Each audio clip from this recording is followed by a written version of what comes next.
Alright, what's going on, family? It's your boy 804 here, bringing you the first recorded draft of Zendikar Rising. It's been a very fun format, a lot of synergies. Honestly, to me, it's basically kind of felt like a Ravnica set with just how important the synergies are. It feels like you want to stay open just long enough to find out what the open archetype is in your seat, and then you want to kind of almost hard commit to getting as much of those synergies as possible. This is a set where drafting kind of the synergistic commons tends to be really powerful, and then getting the payoffs a little bit later because they do seem to be going around a lot longer than they otherwise normally would.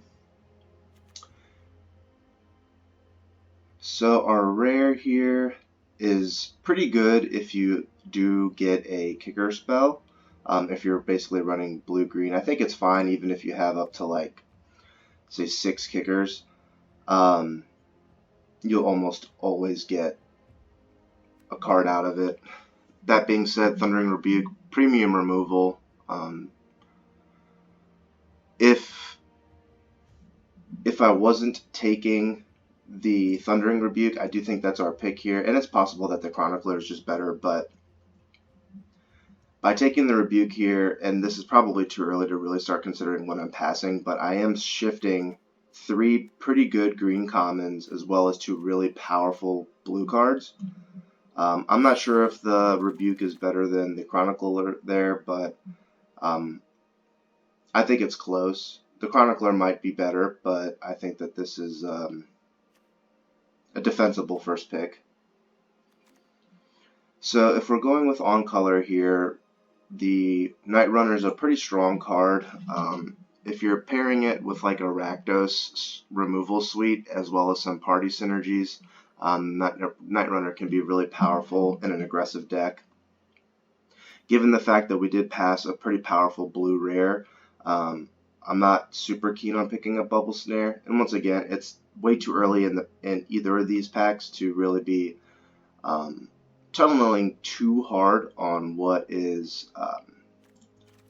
we're passing.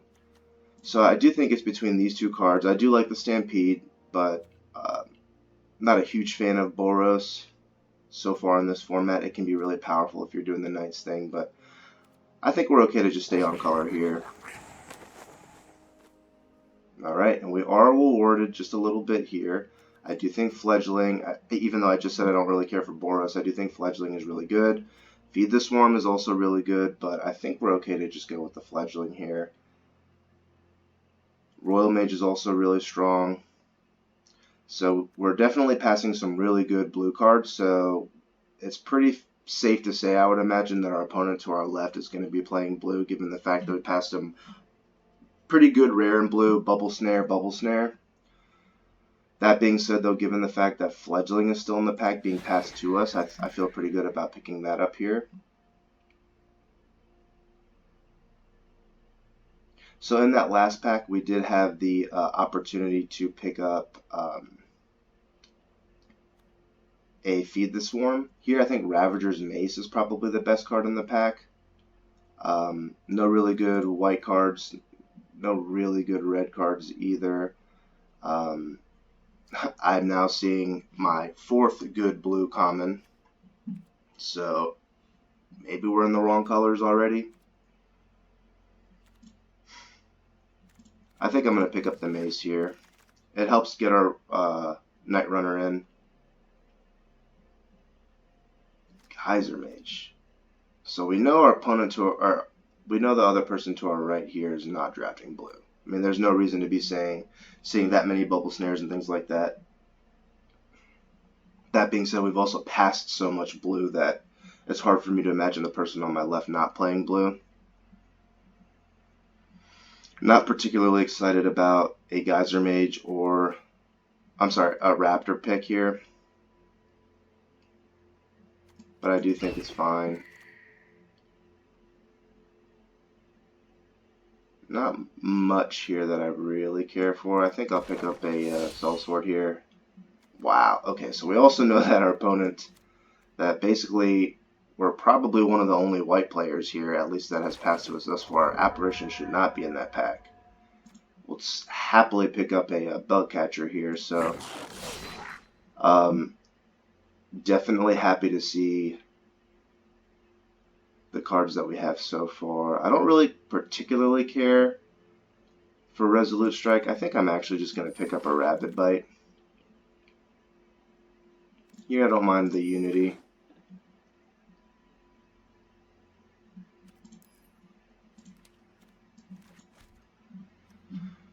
So the Resolute Strike is actually decent if we end up playing this Ravager's Mace. I don't know that we will, but it is really, really good. And it's especially strong with what we've got going on, given the fact that we have Rogue, Warrior. So I guess it's maybe not as strong. But giving this guy Menace, giving your Night Runner Menace is really nice. It's also just strong on flyers. You're kind of doubling up on evasion in that case, but it also just basically makes your flyer unblockable. They have to have 2 flyers to block it. So don't know if we'll actually get to play the Mace, but certainly worth considering. Our 2 drops here I think are really strong for the creatures. We've got, in terms of non-creature spells here, happily pick up a Felidar. It's good top end. I don't think we're going to be playing the Colossus. I don't really care for the Utility Knife either. Probably not playing Disenchant or Tuk Tuk. Jace, huh?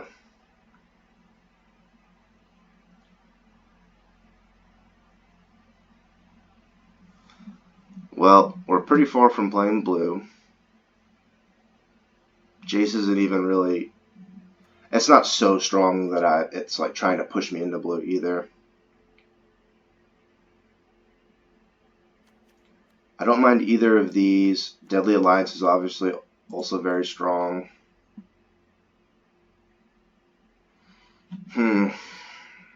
I think the correct pick here is Electromancer. Deadly Alliance is splashable if we can find a way to get it. Actually, Spikefield Hazard is probably the correct pick. I apologize. I think that's what we pick up. I'm not like super excited about it, but it's certainly a strong card. Akum Warrior is great. Blade Master is pretty sweet if we can play that Utility Knife, but I think the Warrior is just so strong that it's just not worth even considering another pickup. So here we'll definitely pick up a Charger. It's a great card for us.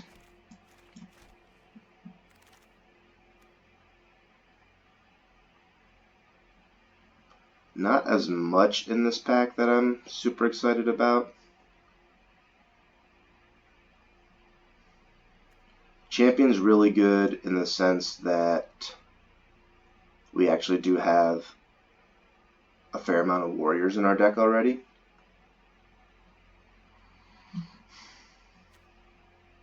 Fissure Wizard is just also good to help kind of hedge against Flood, as well as get some party mechanics going here. It's possible that the 3-drop was the correct pick there. Getting a Warrior payoff in Boros seems better than getting the Wizard for party. But I do actually just like the loot effect as well.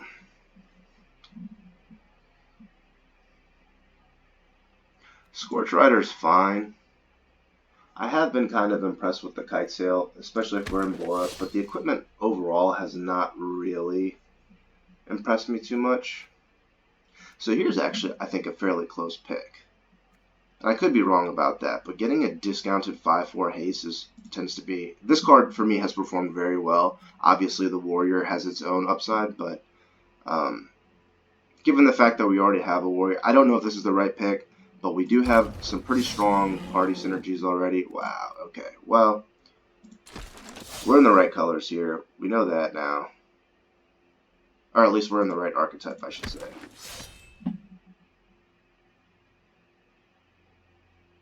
I also think in this deck, Electromancer is going to perform pretty well.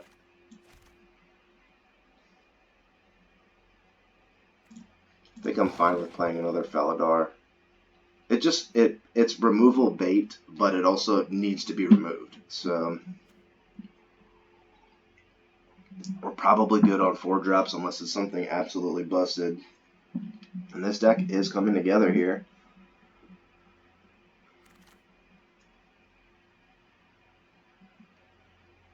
I don't really think I want to play any of these.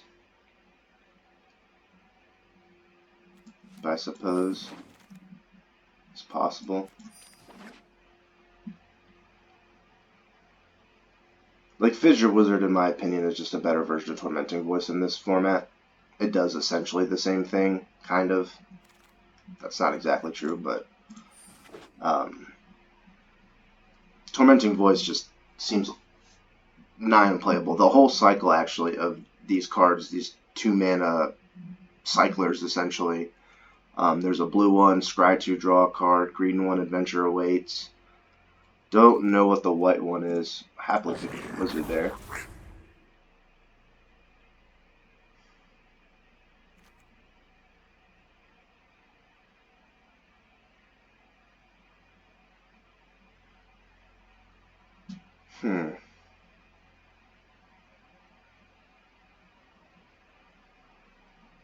Is there any chance that we play this? We do have a Rabid Bite. We've got 2 ways to pitch it, at least. Cleric is good. It's also just good with our party stuff. That being said, I feel like this has a higher upside. Dirty Rare Drafter over here. Happily pick up a Fledgling here. That card's insane. This card is just beaten me down so many games now. I think maybe I'm even biased towards it just being one of the better uncommons in the set.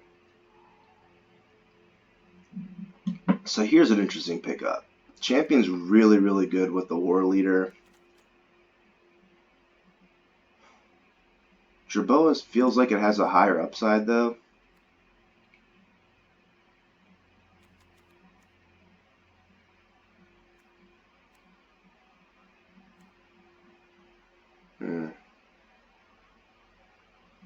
I think I'm on the Champion.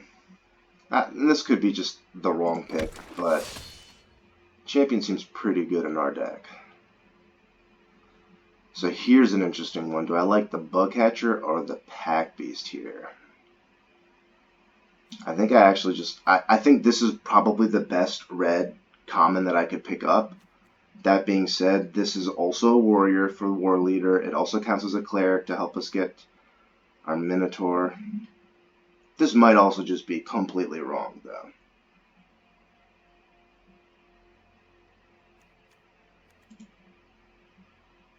I'm grabbing the Bugcatcher. That might be wrong, but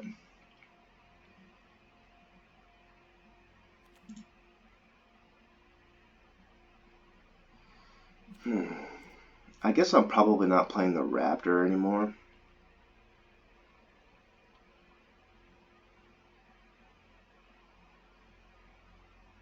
I think I like the Sellsword here. We really want to be like ultra aggressive. Pick up another Champion. Yeah, at this point I'm not sure the Raptor makes it.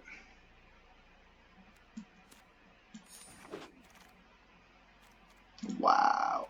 Okay, well, we kind of got there now. I mean,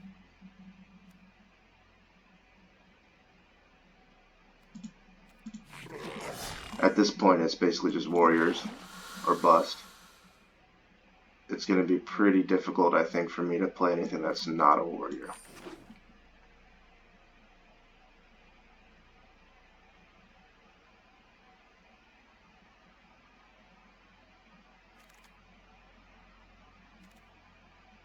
This might be the one warrior I don't play, actually. Funny I just said that. It's fine, I guess. Still just a 2/3, though. I mean, for 1 mana, but not something I'm particularly excited about.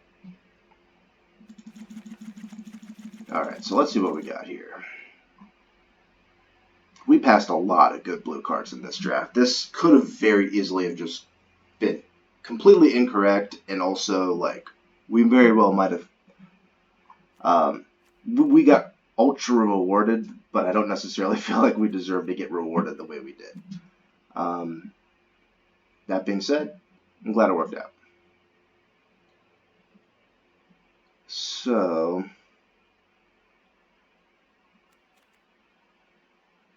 I'm not actually sure the Night Runner makes it anymore.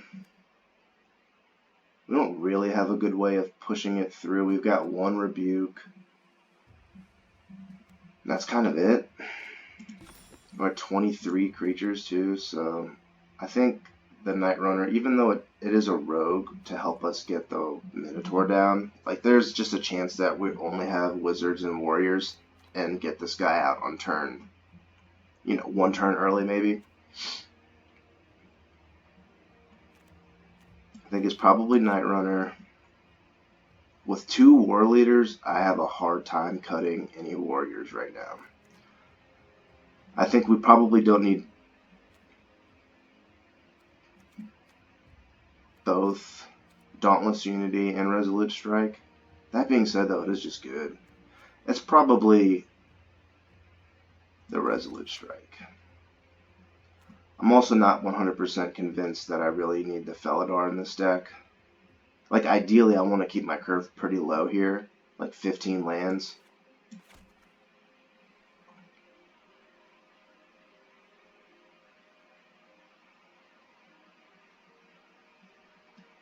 Is there anything else I want to cut?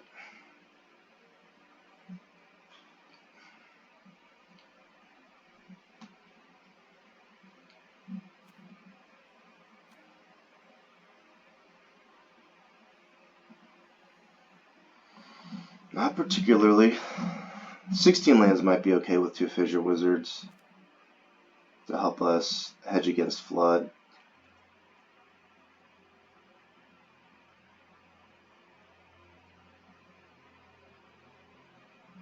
Like it's between Felidar and 15 lands, or 1 Felidar and 16 lands.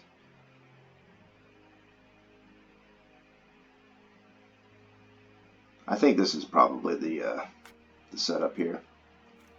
Having 2 War Leaders is dope. We do also just want to get our 3rd land. We'll still have some games here if we don't hit. I'm sorry, we'll have a game no matter what if we hit our 3rd land. Games that we get stuck on 2 lands are going to be real dicey, as it would be for any limited deck. But this, I at least feel like if we start to get a little bit flooded out, we can hopefully pitch to Fissure Wizard. Don't have a lot of other ways to get rid of cards, to be honest, but we do get to also make use of our land drops to some extent. We do have some top end, but really I think the game plan is just get on the board early and then start slamming War Leaders, Champions, things like that. If we can get a turn where we turn 3 Electromancer, get 2 mana, play another 2-drop, I think we win most of those games. Again, this is all very obvious analysis, but I feel pretty good about how aggressive this deck is going to be on the play, while also having just powerful late game plays for when we're on the draw. Dropping a War Leader down is like it's better than Benelish Marshall in some cases for our deck, because it's not as hard to cast.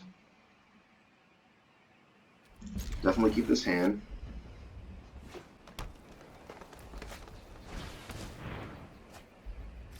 Alright, so opponent is on Simic here.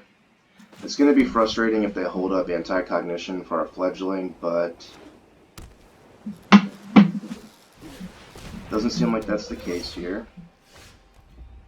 Also going to be very frustrating if they have Rapid Bite on turn 3. I guess they don't need it necessarily right now, but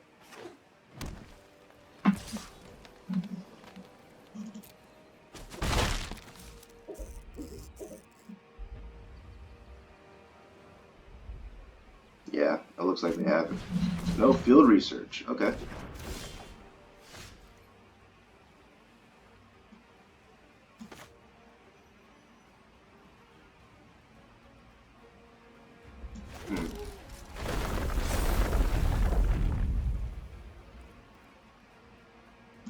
So I do think we want to play the Fissure Wizard.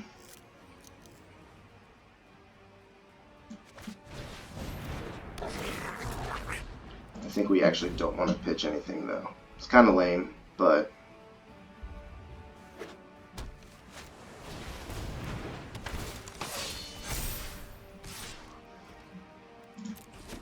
take that.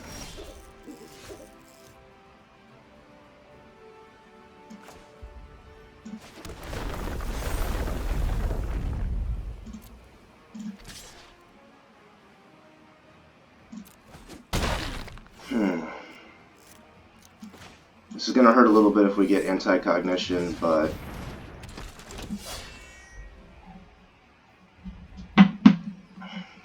Rapid Bite is also tough.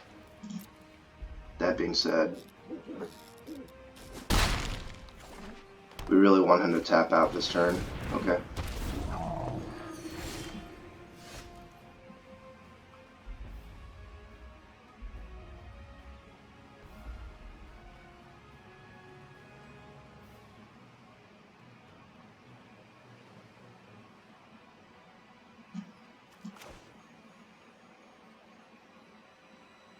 I think I want one more turn's worth of information here.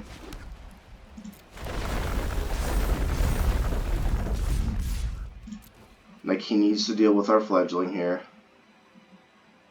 We're fine if he wants to trade Turn Timber for Scorch Rider. We're going to need to hit our second red source here pretty soon.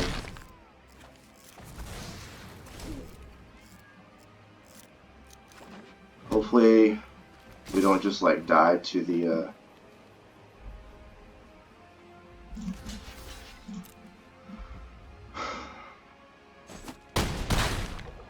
hopefully we didn't just like die to a removal spell or something. Oh my.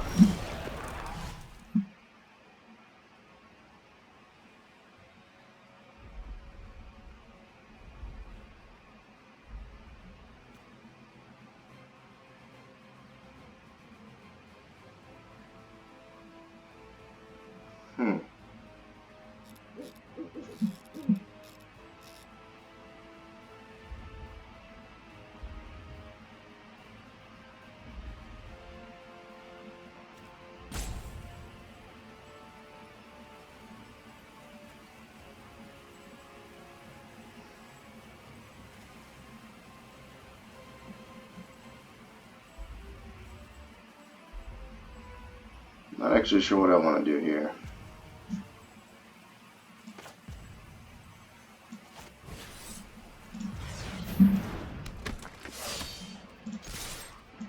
Take it easy. Yeah, I'm not really sure what the game plan is now. If he goes something like Vastwood Surge and just pumps his whole team, we're in trouble.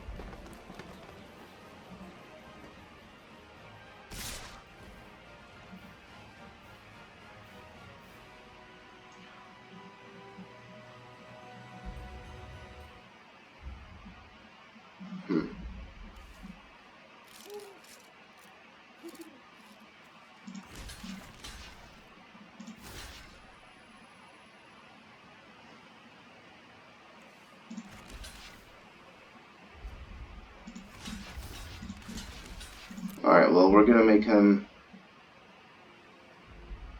to force him to make some decisions here. If he wants to save his 5/7, it's not great for us, but ultimately, we're basically trading off everything on the board here. Sure.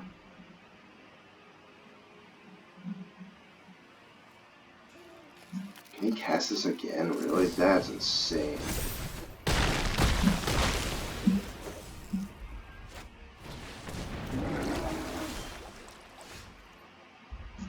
Jeez.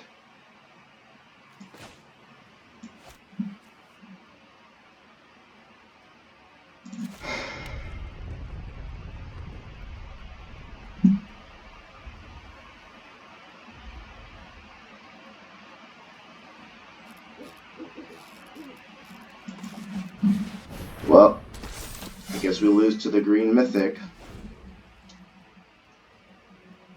It's unreal that he gets to cast those from his graveyard.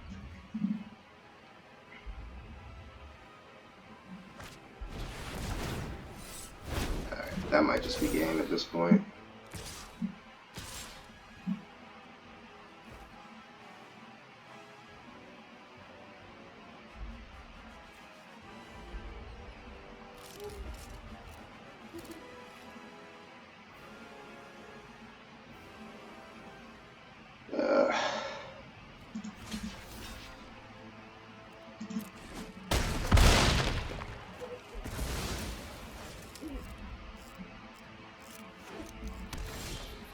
So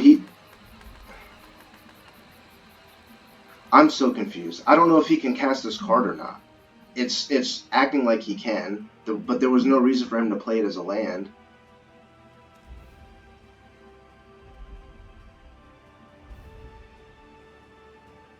Maybe I misplayed there, but it doesn't... If he can't play this as a spell, which it looks to me like he can, because it's showing it as an option for him to cast it, but there's no reason for him to play it as a land there, so I don't know. That's frustrating to me.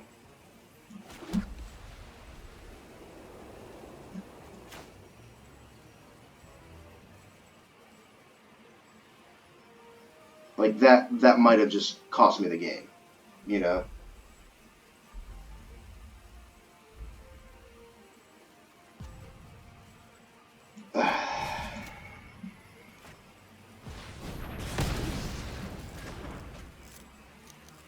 Nothing I can do about it, I guess. I don't know if he can cast that from the graveyard as is. It doesn't look like he can, because there's absolutely no reason for him to do that. But it's showing up as an option back there as if he can cast it. Maybe I'm supposed to look that up, but that's unreal. There's no reason for it to show it like that. If that's the case, then it should show it as a... Alright. It is what it is.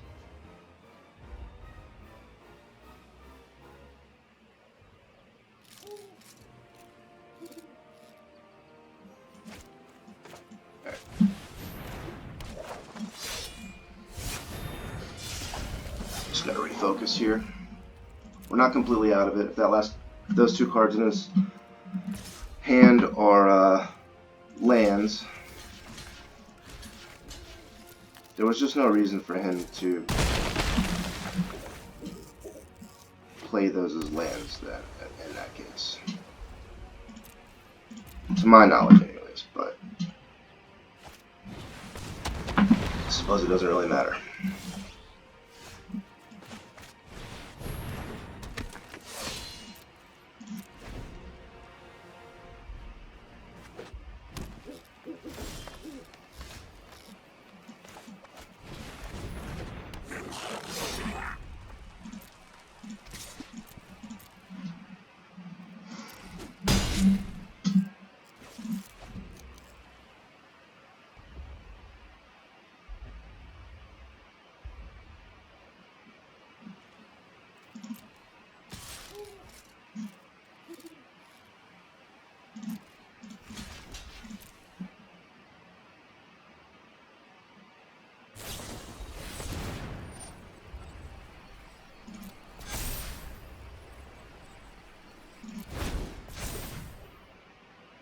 Does that have trample?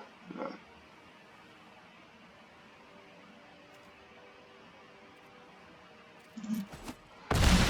It's unfortunate, but there's no way we don't block there, so...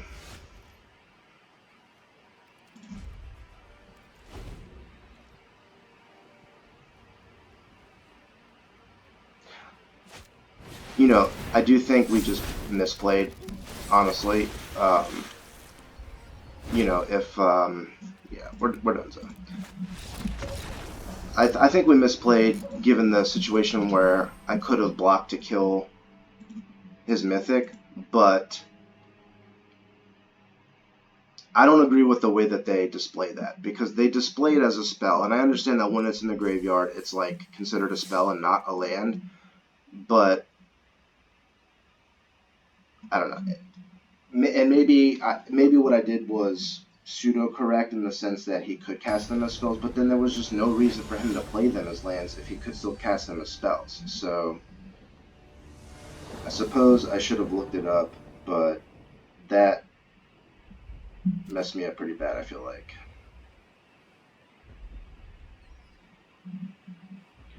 I'm actually going to look it up now because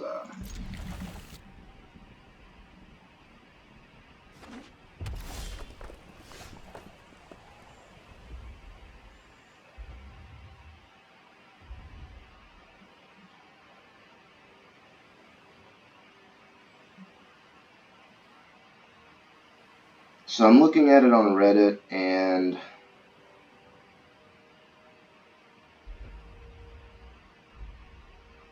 yeah, you can't actually cast them as spells. So that was a mistake on my part. I should have just looked it up before, you know, declaring blockers or whatever, but it was a mistake on my part. I'm gonna let it go.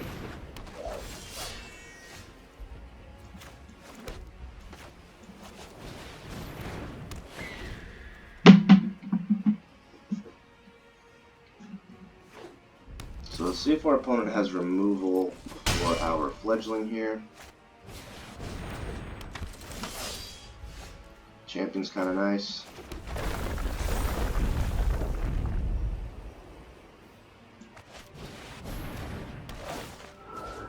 We'll get rid of that. If he's got the removal for apparition, it's not super great, but at least we don't take the 4 damage. He'll get a 3/3, and he doesn't get to commit to the board. And our hand is pretty sweet. Sure.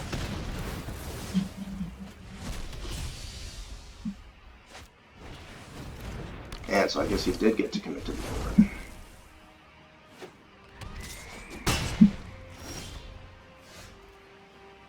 That's pretty cool.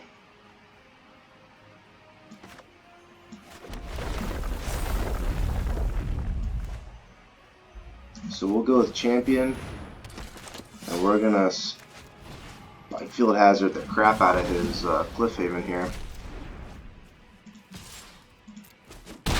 And now fledgling can honestly just carry us home.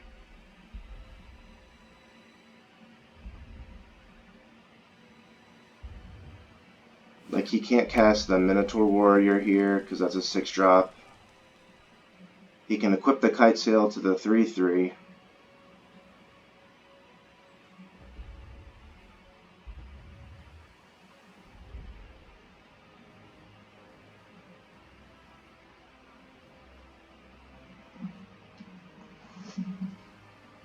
Looks like he's just got the removal for the fledgling, though. Sure. You got it, buddy.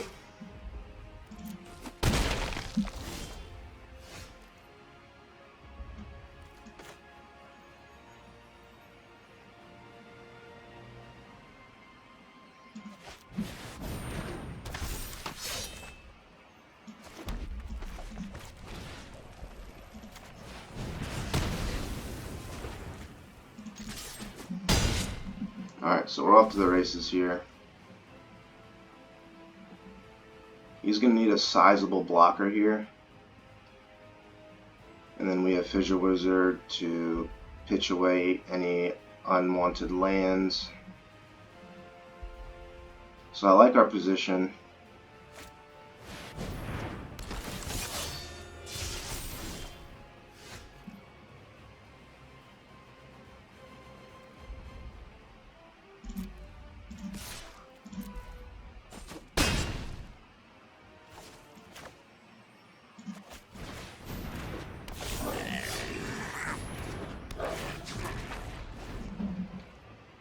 Alright, so he's going to need a number of things here, I feel like.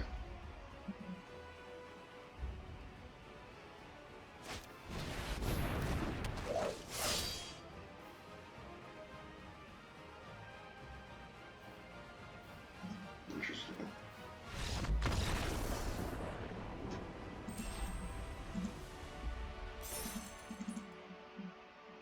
Alright.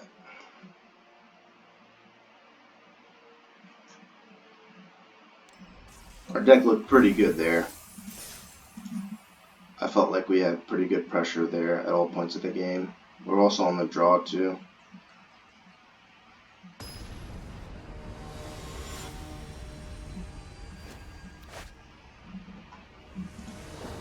Alright. Gym up pair.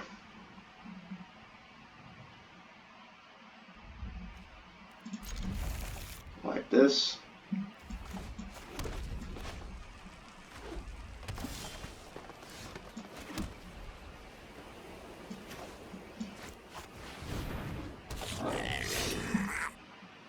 Love being on the play here.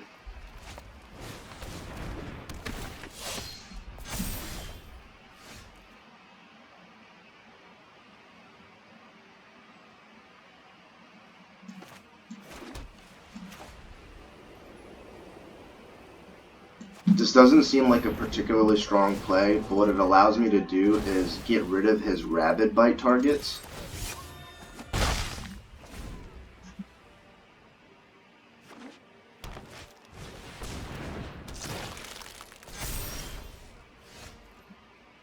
Okay.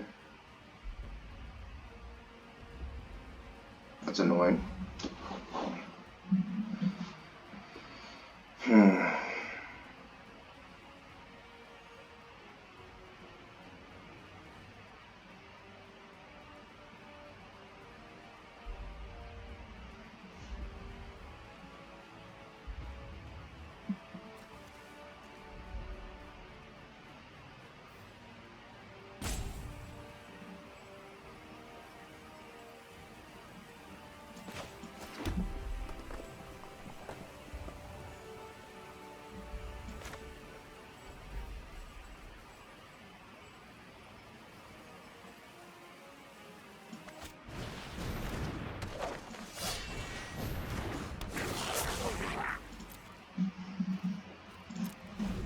So it's going to really hurt if he's got the rabid bite here.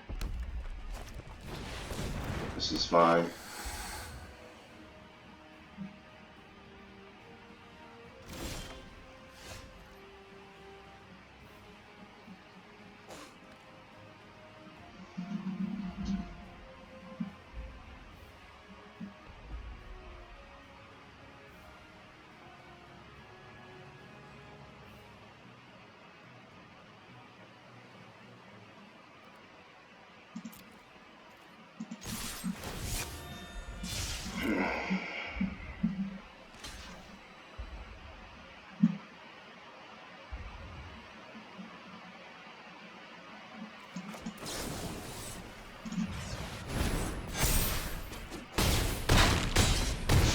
So he gets a 2/2 back,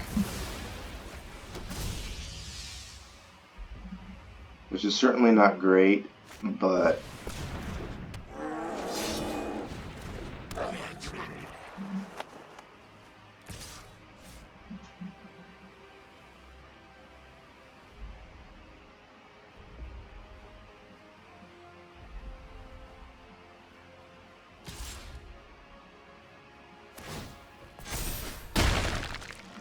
it's an interesting attack.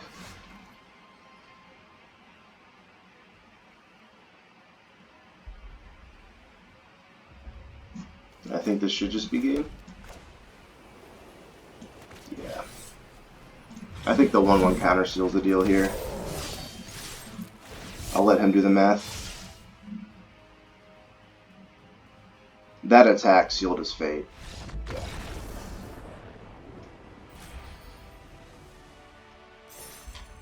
Alright.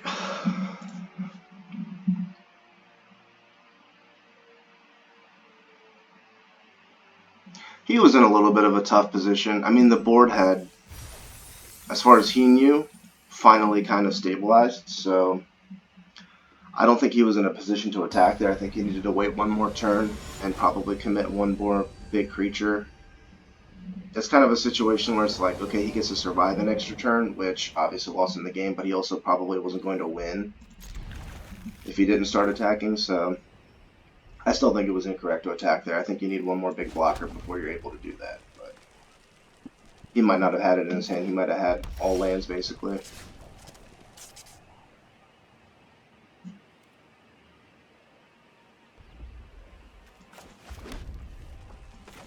I think we're going to go Fissure Wizard here, and we're going to pitch a land.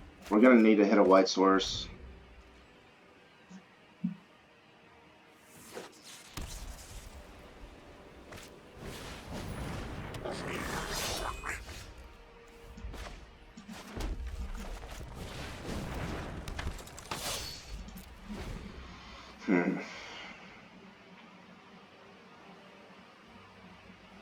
Runner Champions isn't a bad place to be. And if we hit a land, we get a Scorched Rider.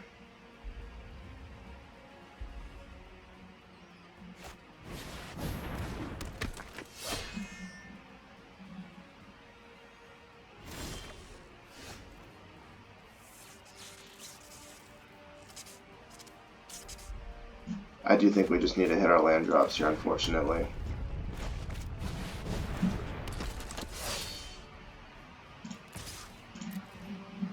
We'll trade our champion for his, if he's willing to make that trade. He is not.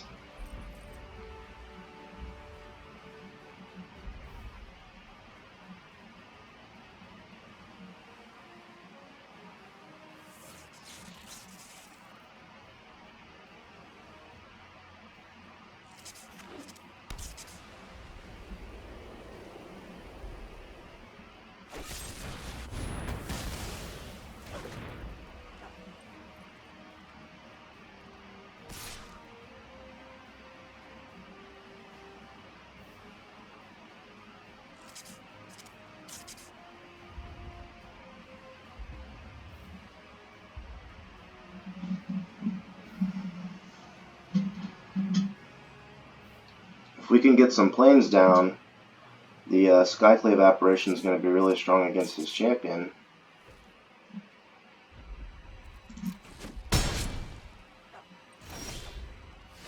Alright, well there's a start.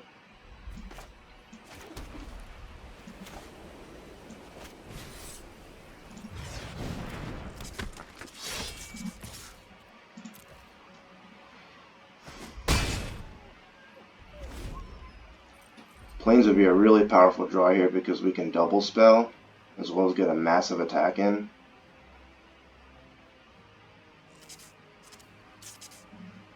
Even if he goes like removal spell for Scorched Rider, get in with the champion again, we can ambush our next turn and keep a 4-3.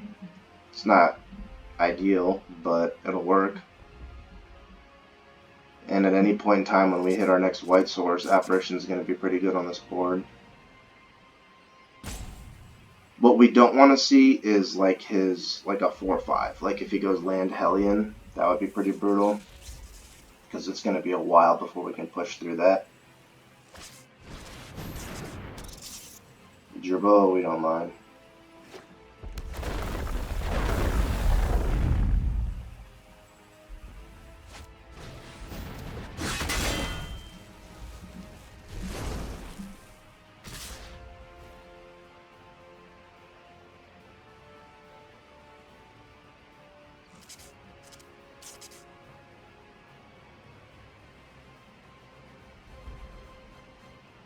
If I hit planes this next turn, the game is just over.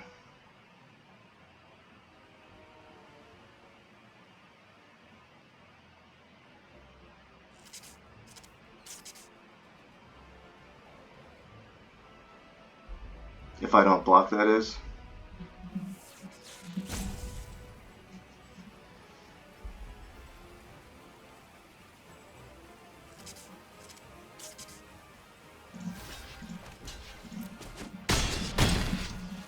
Doesn't feel great there, but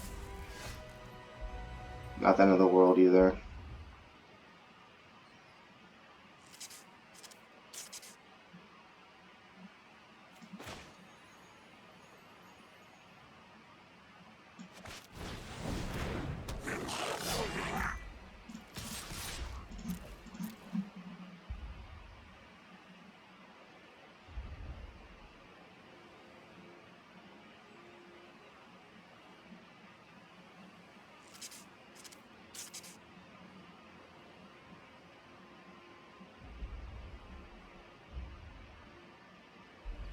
Ambusher can still be a decent block. I kept the Faladar just in case. If I hit a land, Faladar would be a 3/4, which brings it out of Royal Eruption range. Also, Ambusher is just a fine blocker against the Jerboa. I mean, if he goes land, get in with his Ambusher, you know, he can pump to Oblivion, but... Okay. Does he have another land? He does.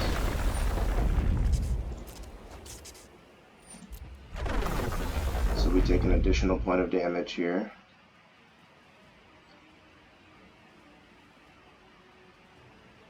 Again, Plains is lethal. We would even be able to Apparition something. I'm sorry, we would even be able to pump the Ambusher as well, in addition to Apparition. So let's see what he does here on attacks.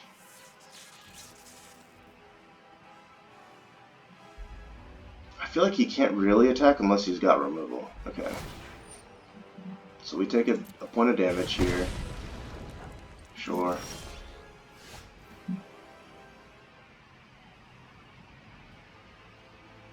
Okay.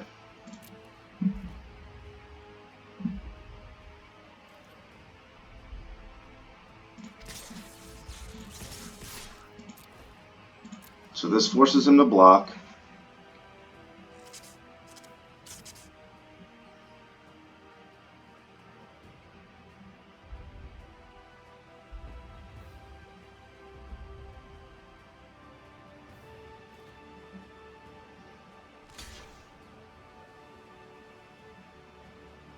Maybe we were supposed to swing with the Fissure Wizard as well. That was probably a mistake.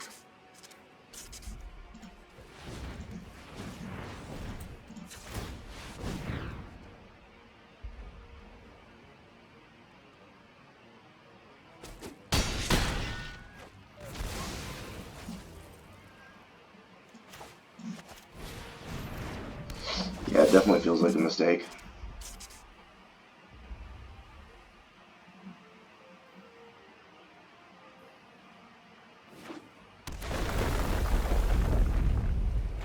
Jeez. Okay. We'll take that Plains anytime now.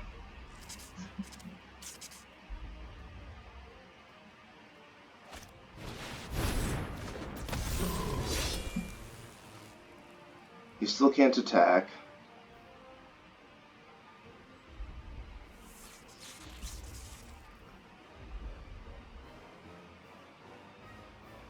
It's Royal Eruption?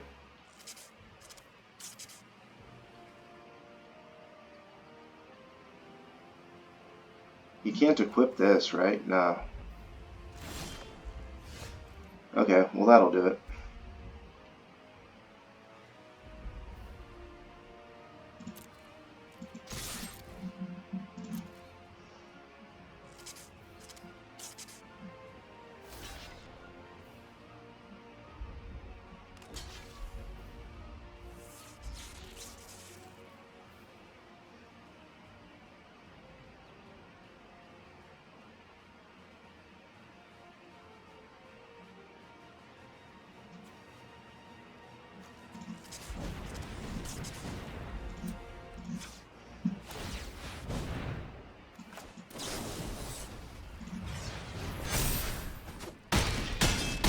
Alright, we get there.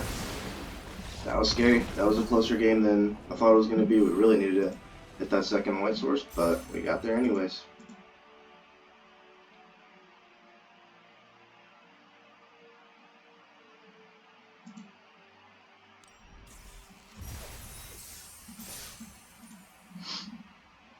I really wish I had known about that. We'll call it a feature of Arena, that it shows that they can cast those spells from the graveyard like that, but for the Ancient Green Warden or whatever, the mythic from the first game, trying not to let it bother me, but it is one of those things that's just, you know, annoying. Alright, well this is just a dirty, dirty hand to have on the play here. If he doesn't play an early blocker, we're in business. for 1 white. Resolute Strike? Okay. Need to keep that in mind. There's no Gideon's Approach or whatever in this set.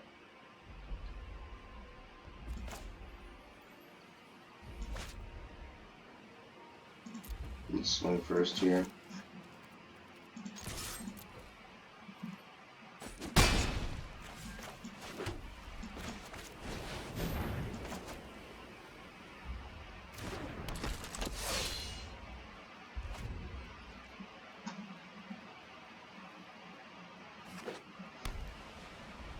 One is on mono white.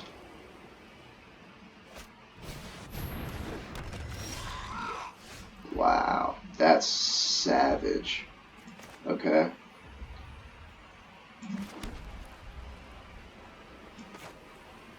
That's absolutely brutal for our opponent.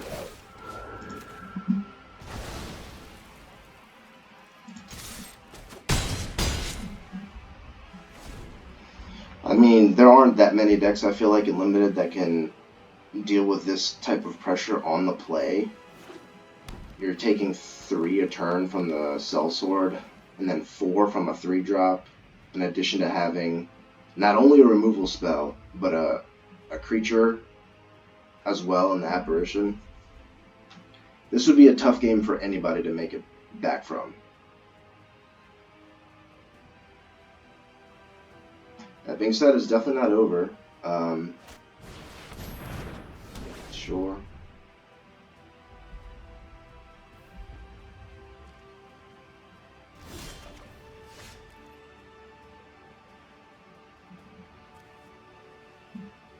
I think we actually just hold on to the planes for our Fissure Wizards here.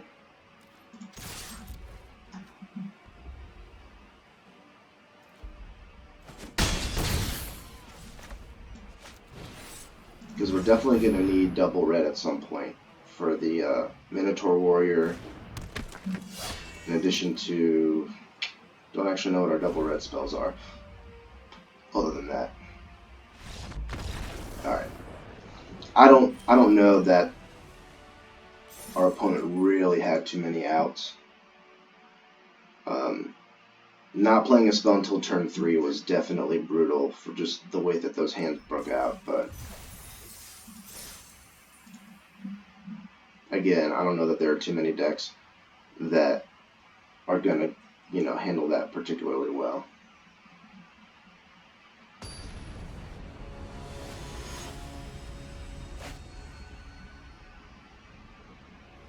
Being on the play with 3 lands in this deck is pretty insane. This is also a pretty strong hand. If we were on the play with this hand, this would be another hand where I would say there aren't that many decks that should be able to sustain the amount of pressure that this is going to put out. That being said, a blue-green deck is probably one of them.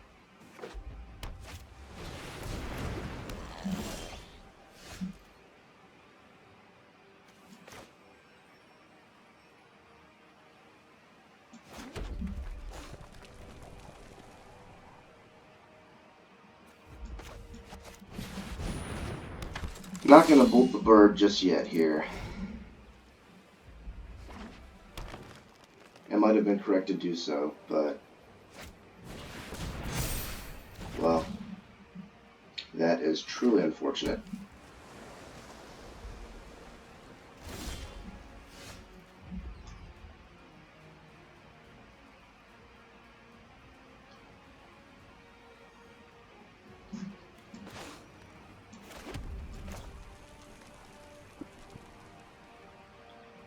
This is going to hurt if it gets anti-cognition, but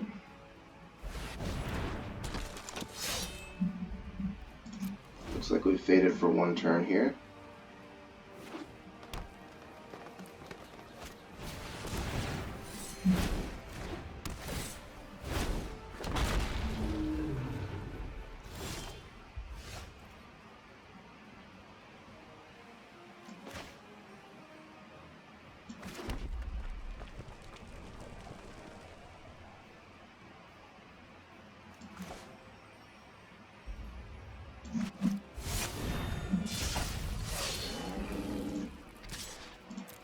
See if he's willing to trade the familiar. He is not. Alright, well, I mean, this is a huge board. And next turn we'll be able to go War Leader plus Rebuke. And he's just drawing cards. I mean, I get the whole concept of...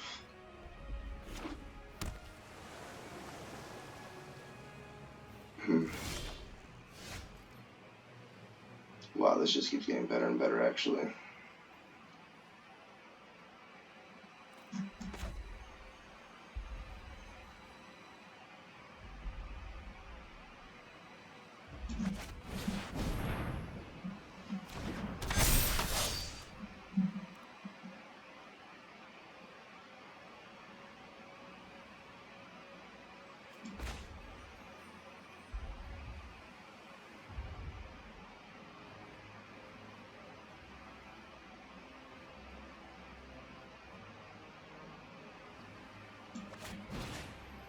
I think I'm actually going to kill one of his flyers. If he's got the spell shield or whatever, I'd rather see it now.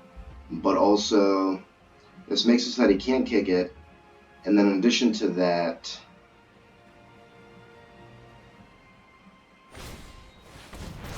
Oh, it's actually the might. Interesting.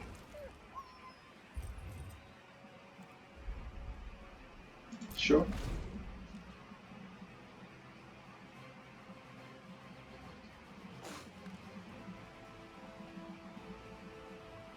Bubble snare? Sure. Alright. We've got ourselves a game here, for sure.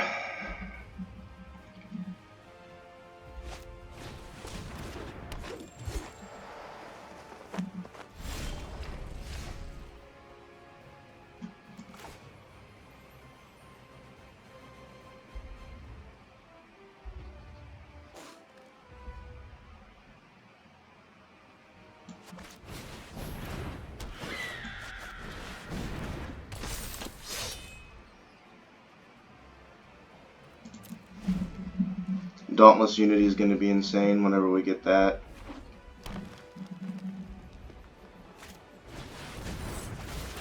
Man. It's a very frustrating way to lose. Maybe I wasn't supposed to Thundering Rebuke, but it's a sorcery, so the pulse was going to blow me out anyways. Still, getting rid of that Lull Mage's Familiar would have been really sweet. Does he have Rabid Bite too? This guy's deck has been insane. I mean, both of our draws were insane too, so I'm in no way, shape, or form, you know, sad about the way this has played out, but...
guess maybe it was better to just kick the charger so that way he can profitably trade for it.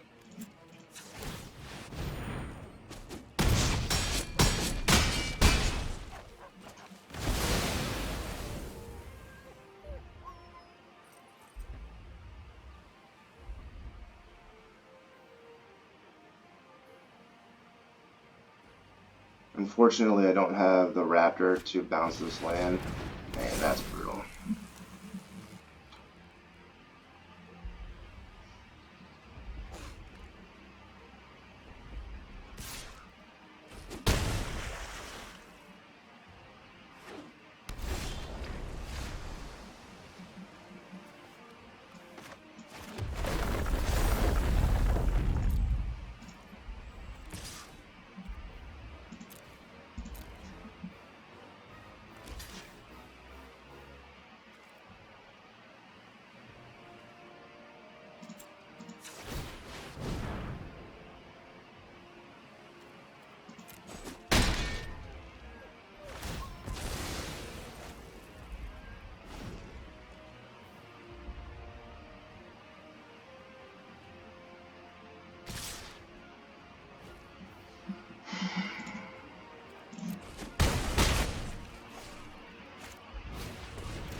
I guess maybe that attack was just incorrect.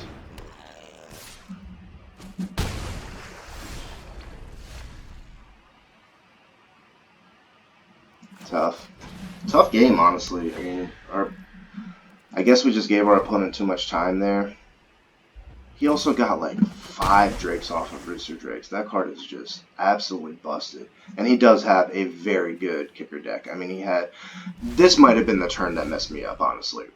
I probably needed to rebuke the 2/4 before he scaled the Heights because I no longer had that option after that. But I mean...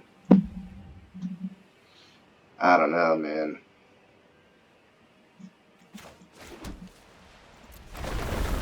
Still didn't seem all that great.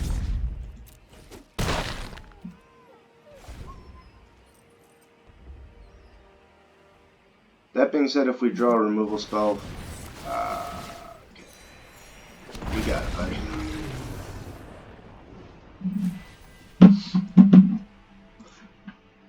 I think I misplayed there. The attack was just not probably a good idea, but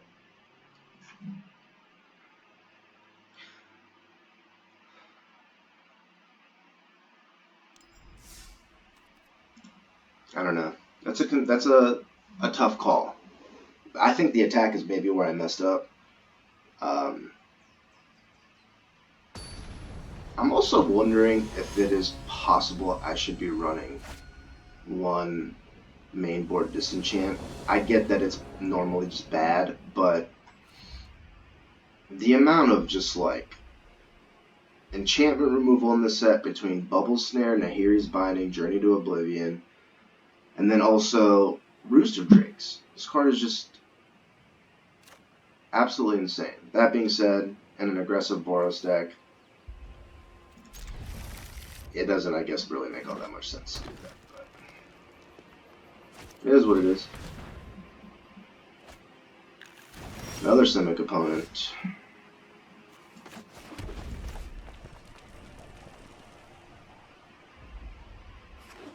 Would like to see a Fissure Wizard here if possible. Really need to hit this 3rd land. Really need to hit the 3rd land here.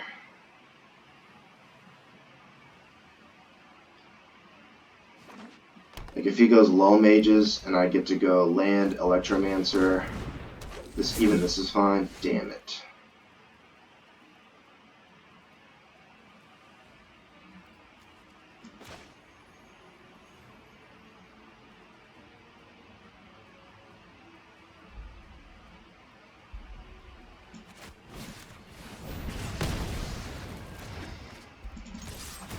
mean, that's Magic. That's what you sign up for when you play the game. And I do love this game. It is what it is.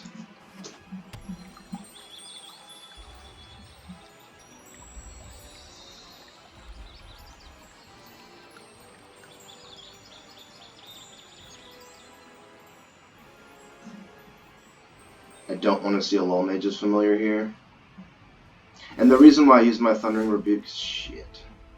I mean, excuse my French here. The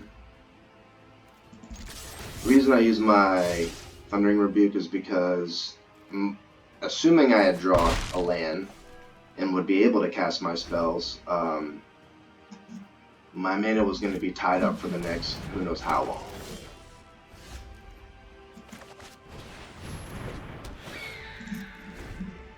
Well, they say Screwed beats Flood.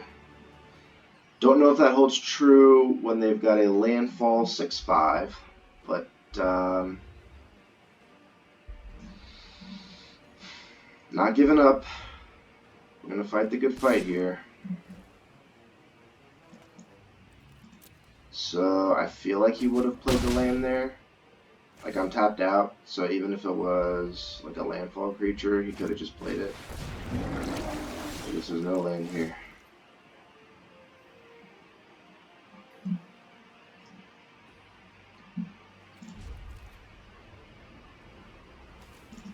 It's variance.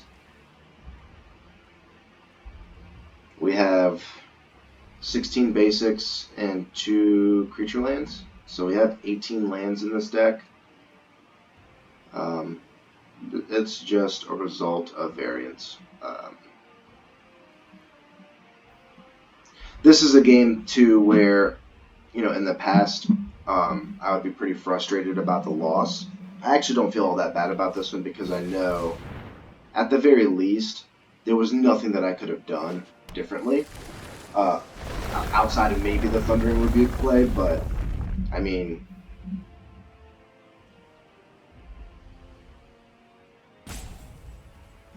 Okay. I think I'm just going to call it. I value my time and your time more than that. No reason for him to be thinking about swinging with his 8/7 there. Anyways, that one, I don't think there was an opportunity to misplay. The 2 games other than that last one that I did lose, I 100% misplayed in the first game. Again, I don't want to make excuses because my goal in all of this, you know, playing Magic is to get better as a player. So I'm not trying to make an excuse to say that, oh, I had a different reason for doing what I did. But the reality of the situation is when I saw those 2, the land spell go back into like the exile type pile where it shows it that he's able to cast it from his graveyard, that's what that looked like to me. Was, hey, he can cast this spell half of the land from his graveyard. Even though I knew that those cards only count their first typings if they're not like actually on the battlefield or on the stack.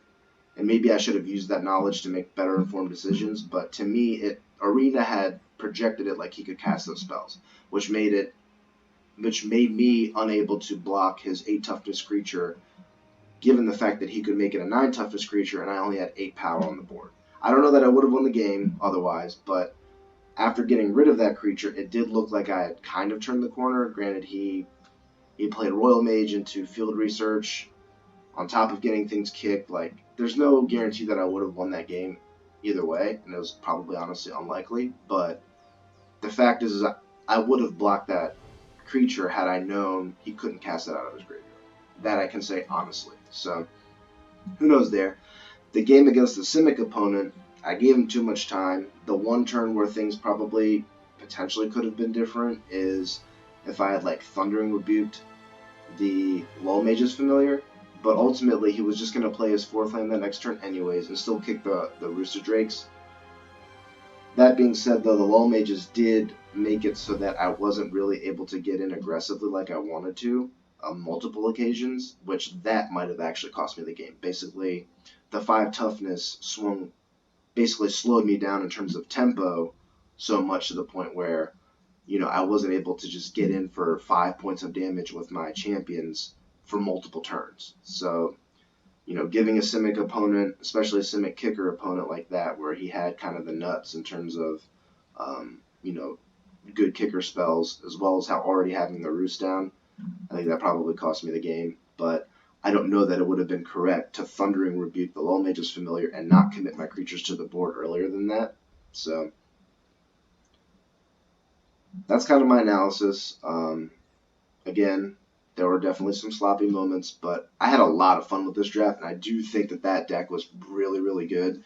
Probably could have been, piloted a little bit better, but ultimately, that was a satisfying draft for me. So, thank you guys so much for watching. I hope you guys enjoyed. I hope you guys learned from my mistakes. My goal is to not only get better myself, but hopefully, if nothing else, when you're watching me play, the decision points where you would differ from what I'm thinking about, those are good opportunities to have discussion, good opportunities to learn. And I try to do my best not to have results-based thinking when I'm trying to learn about to get better and improve. But this is why we love this game, and I am absolutely in love with it. So I love you guys. I hope you guys enjoyed the video, and I will definitely be recording more of these Zendikar Rising drafts, so stay tuned. Thank you. Bye-bye.